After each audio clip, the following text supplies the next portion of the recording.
दोस्तों आज मैं आपको गायत्री मंत्र के रहस्य के बारे में बताऊंगा। आखिर गायत्री मंत्र का रहस्य क्या है? तो बता दूं दोस्तों कि गायत्री मंत्र की रचना जब राजा विश्वरथ ने की थी, वह एक बदले की भावना से अपने अवचेतन मन से सहज हो गई थी। यानी उन्हीं से उनको आत्मा का बोध हुआ, यानी कि ज्ञान हुआ। तब उन्होंने ये नहीं सोचा था कि यह मंत्र कितना शक्तिशाली होगा और विश्व का सबसे शक्तिशाली मंत्र प्रमाणित होगा। ऐसे में यह मंत्र एक वरदान के रूप में मानव जाति को समर्पित हो गया। एक गलत भावना से किया कार्य घोर तपस्या के बल पर एक सबसे शक्तिशाली मंत्र बन गया। गायत्री मंत्र एक महान मंत्र है, यह तो आप सभी जानते ही होंगे। पर कैसे यह नहीं जानते आप, तो इसके लिए मैं बताता हूँ आपको कि इसके पीछे का आध्यात्मिक कारण और वैज्ञानिक कारण, इसकी बात हम अभी करने वाले हैं। कई विदेशी लोग या अपने ही हिंदू धर्म के पश्चिमी देशों के रंगे भीगे, यानी कि पश्चिमी रंग में जो भीगे हुए लोग हैं, और कुछ सेकुलर लोग हैं जो ये कहते फिर रहे हैं कि तंत्र मंत्र कुछ नहीं होता। पर आज यह जो वीडियो आपको जो मैं बता रहा हूँ, उसमें आपको सिद्ध हो जाएगा कि ये कितना शक्तिशाली है।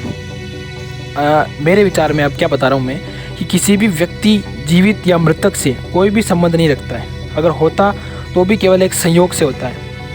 ओम भूर्भुवः स्वः तत्सवितुर्वरेण्यं भर्गो देवस्य धीमहि धियो यो नः प्रचोदयात्। इसका मतलब है कि हम उस अविनाशी ईश्वर का ध्यान करते हैं जो भूलोक, अंतरिक्ष और स्वर्ग लोकों का उत्पन्न किया है।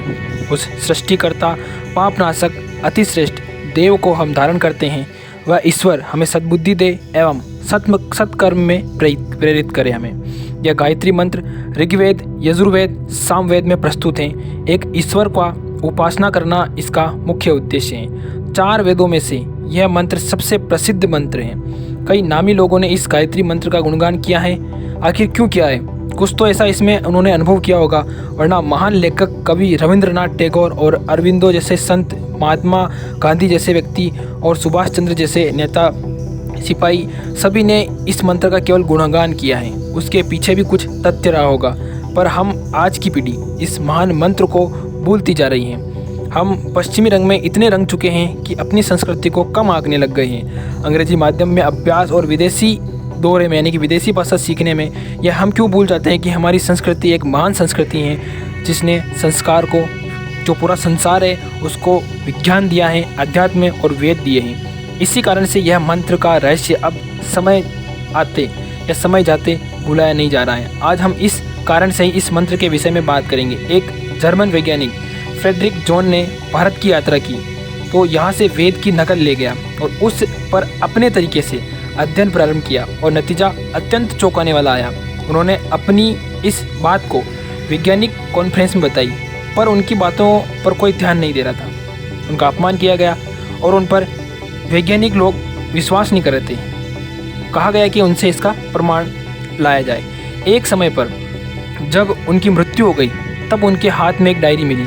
इसे देखकर सारे वैज्ञानिक चौंक गए। उसमें लिखा हुआ था कि जब गायत्री मंत्र का 10,000 से अधिक बार उच्चारण होता है, तब उच्चारण होने वाले क्षेत्र में ऑक्सीजन की मात्रा बढ़ जाती है, गुरुत्वाकर्षण बढ़ जाता है, बीमारी और विषाणु नष्ट करने जो वाले कीटाणु होते हैं वो पैदा हो जाते हैं और जो कीटाणु होते हैं वो नष्ट हो जाते हैं। हरित अंगेज रूप से आसमान में बादल छाने लगते हैं और उसका तापमान बढ़ जाता है। मन को अनजाने में जो चीज़ है उसका महसूस होने लगता है, किंतु मन को एक अलग प्रकार की शांति महसूस होती है। अब आप भी सोचिए, यह बाहरी लोग हमारी सभ्यता को अपना रहे हैं और हम लोग इससे दूर जा रहे हैं। तो ये काफ़ी सोचने वाली बात है। आप भी इस वीडियो को सुनकर या देखकर ये सोच रहे होंगे कि आखिर गायत्री मंत्र का कुछ तो रहस्य है, तब लोग इतना इसको मानते हैं। तो ये वीडियो आपको कैसी लगी, अपने दोस्तों के साथ शेयर करें अगर थोड़ा सा भी आपको नॉलेज मिला है। मिलते हैं अगली वीडियो में, तब तक अपना ध्यान रखें। जय श्री कृष्ण।